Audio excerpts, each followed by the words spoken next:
Hello friends, welcome to flavours and delicacies. இன்றைக்கி நாம் செய்ய போகிறது இட்லி, தோசை இந்த மாதிரி எல்லாத்துக்குமே ரொம்ப ஒரு குழம்போ சட்னியோ ஒன்றும் இல்லைன்னா நமக்கு கை கொடுக்குற இந்த இட்லி பொடி தாங்க. இந்த இட்லி பொடிக்காக நமக்கு தேவையான இன்க்ரீடியன்ஸ்லாம் இங்கே இருக்குங்க. என்னன்னு சொல்கிறேன். ஃபஸ்ட்டு வந்து இது பார்த்திங்கன்னா இந்த அளவு, இது வந்து 80 ml அப்படிங்கிறாங்க. பட் நீங்கள் சப்போஸ் இதில் கன்ஃபியூஷன் இருந்தால் ஏதோ ஒரு அளவு எடுத்துக்கங்க. அந்த அளவில் இப்போ நான் சொல்கிற மாதிரி எடுத்துக்கங்க.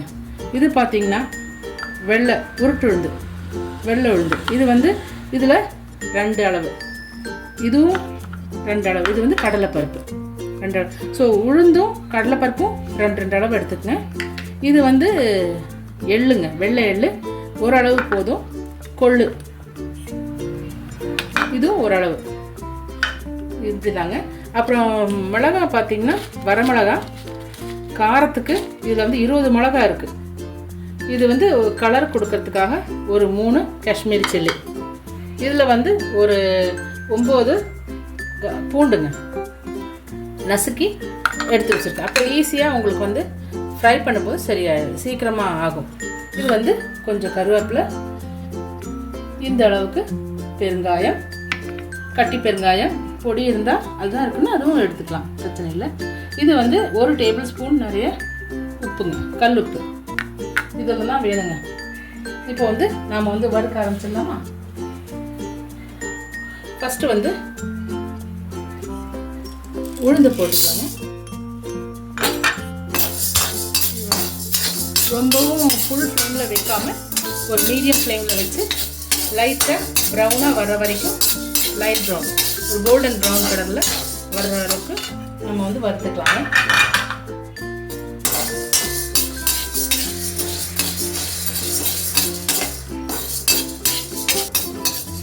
பார்த்தீங்கன்னா ஏறக்குறை ஓரளவுக்கு கோல்டன் ப்ரௌன் கலருக்கு வந்தாச்சுங்க. இனி வந்து இது எடுத்து வச்சுக்கலாங்க.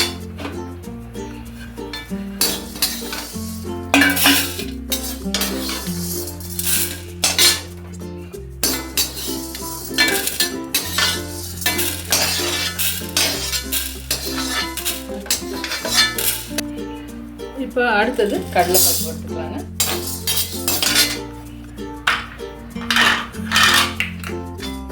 இதுவுமே இதுதாங்க, கொஞ்சம் நல்லா ரோஸ்ட் ஆகட்டும், அந்த வாசனை வர்ற வரைக்கும் வறுத்துக்கலாம். இதுவும் வந்து இப்போ வறுபட்டாச்சுங்க. இந்த அளவுக்கு வறுத்துட்டா போதும். இதுவும் நாம் எடுத்து வச்சுக்கலாம்.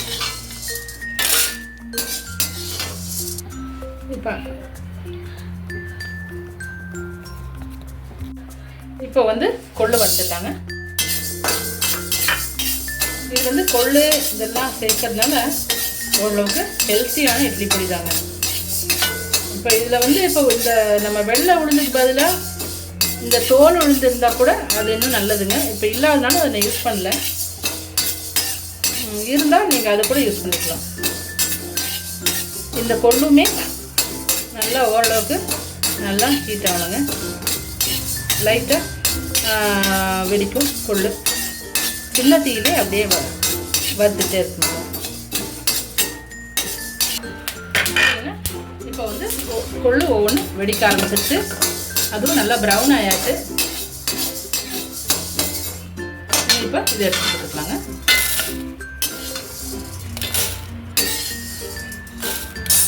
இப்போ அடுத்தது எள்ளு, வெள்ளை எள்ளு வறுத்து,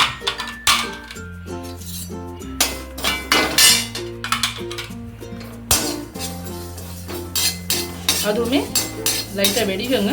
வெடித்த உடனே எடுத்து போட்டுக்கலாங்க.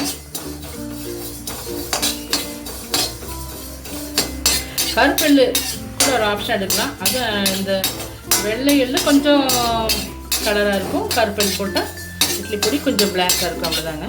வேறு ஒன்றும் வித்தியாசம் இல்லை. இதை விட ஹெல்த்திங்கிறது கருப்பெள்ளு தான். அது இருந்தால் நீங்கள் அதை கூட யூஸ் பண்ணிக்கலாம்.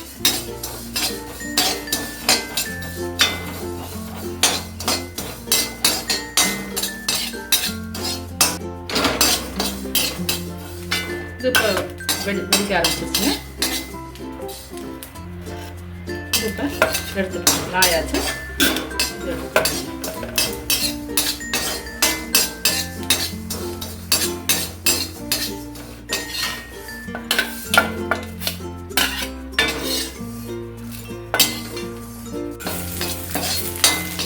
வந்து பூண்டுங்க. பூண்டு வந்து நல்லா கொஞ்சம் லைட் ப்ரௌன் ஆகும். ப்ரௌன் ஆகி கொஞ்சம் கிறிஸ்பியாக வரும். இந்த தோல் எடுக்கணுங்கிற அவசியம் இல்லை, நல்லா கழுவி தொடச்சிட்டா கூட போதும்.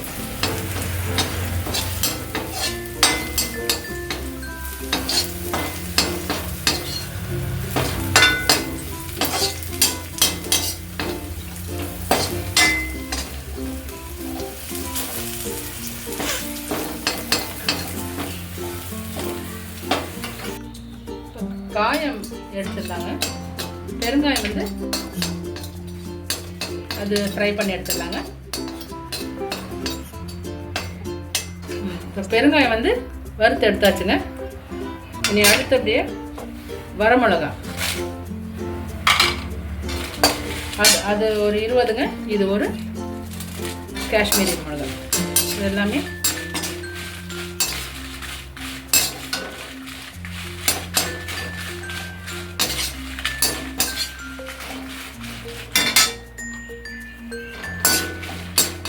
வறுத்து எடுத்துடலாங்க. இந்த மிளகா போட்டு வறுக்கிறோம் இல்லைங்களா, அதோடய இந்த உப்பும் சேர்த்து வறுத்து விட்டுருலாங்க. நெடி அடிக்காது மிளகாயினுடைய நெடி, அது உப்பும் வறுத்த மாதிரி ஆயிரும்.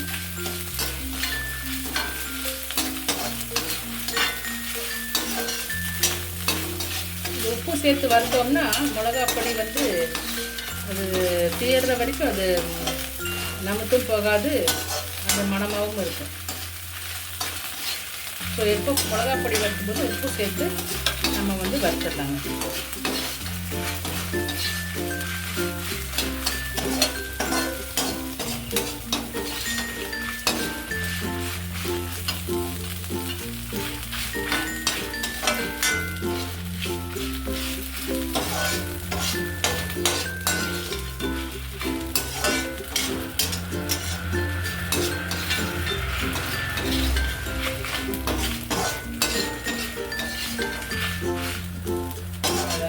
மிளகாய் வறுபட்டுச்சு.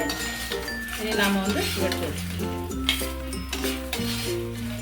பார்த்திங்கன்னா கருவேப்பிலை அது நல்லா கழுவி எடுத்து வச்சுக்கோங்க.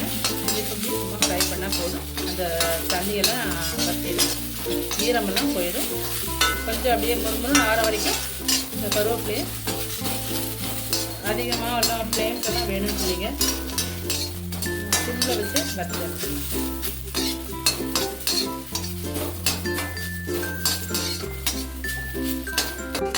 இந்த கருவேப்பிலையும் வறுத்து எடுத்தாச்சுங்க. இப்போ வந்து இது இந்த நம்ம வறுத்த எல்லா பொருளும் நல்லா ஆறட்டுங்க.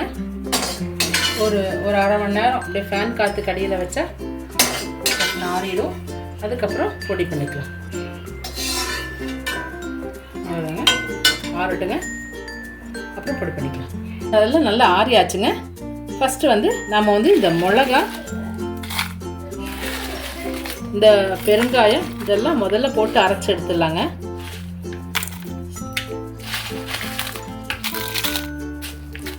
இது கொஞ்சம் கொரகொரப்பாக அரைச்சி அதுக்கப்புறம் இது வந்து மிக்ஸி வந்து சின்ன மிக்ஸி தான். நல்லா சின்ன மிக்ஸி போட்டால் நல்லா ஃபைனாக பொடிக்கலாம் அப்படின்னு சொல்லிட்டு நான் இதுதான் இப்போ எடுத்திருக்கேன்.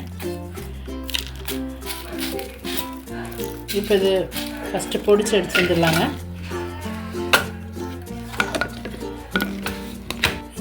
இப்போ அடுத்தபடியாக கடலைப்பருப்பு போட்டிருக்கேங்க. இது பொடிச்சதுக்கப்புறம் மீதி எல்லாமே பொடிச்சு எடுத்துடலாங்க. எல்லாம் பொடிச்சு எடுத்துகிட்டு வந்துடுறேன். இப்போ இட்லி பொடி இப்போது ரெடிங்க. பொடிச்சு நல்லா சூப்பர். இந்த மாதிரி கொஞ்சம் பருப்பருன்னு பொடிச்சா நல்லாயிருக்கும். ரொம்ப மைய பொடிக்காமல் கொஞ்சம் பொறுன்னு தான் நல்லாயிருக்கும். இப்போ வந்து இந்த மாதிரி தோசை நல்லா ஊற்றி அதில் இப்படி மழைச்சாரல் மாதிரி நம்ம பொடித்த பொடியை நாம் வந்து போட்டு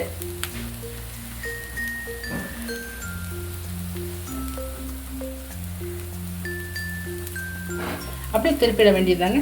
சூப்பர் தோசை, பொடி தோசை நமக்கு ரெடி ஆயிடும்.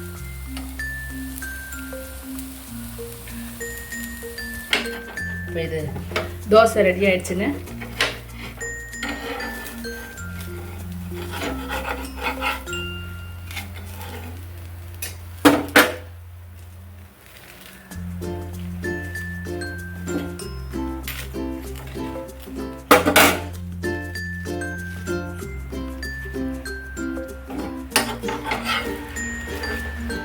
தோசை இப்போ வந்து சூப்பராக ரெடி ஆயாச்சுங்க. சூப்பராக ரெடி ஆயாச்சு இந்த பொடி தோசை. இப்போ வந்து தட்டில் போட்டு சர்வ் பண்ணிக்கலாம். இப்போ வந்து நம்ம பொடி அதை வச்சு செஞ்ச 2 தோசை எல்லாமே ரெடிங்க. சூப்பர் பொடிங்க. நல்ல டேஸ்ட்டும் இருக்குது, நல்ல சத்தும் உள்ள இந்த பொடியை நீங்களும் இப்படி செஞ்சு பாருங்கள்.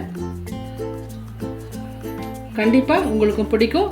உங்களுக்கு இந்த ரெசிபி பிடிச்சிருந்தா லைக் பண்ணுங்கள், ஷேர் பண்ணுங்கள், சப்ஸ்கிரைபும் பண்ணி சப்போர்ட் பண்ணுங்கள். Thank you so much. அடுத்த வீடியோவில் பார்க்கலாம். பாய்.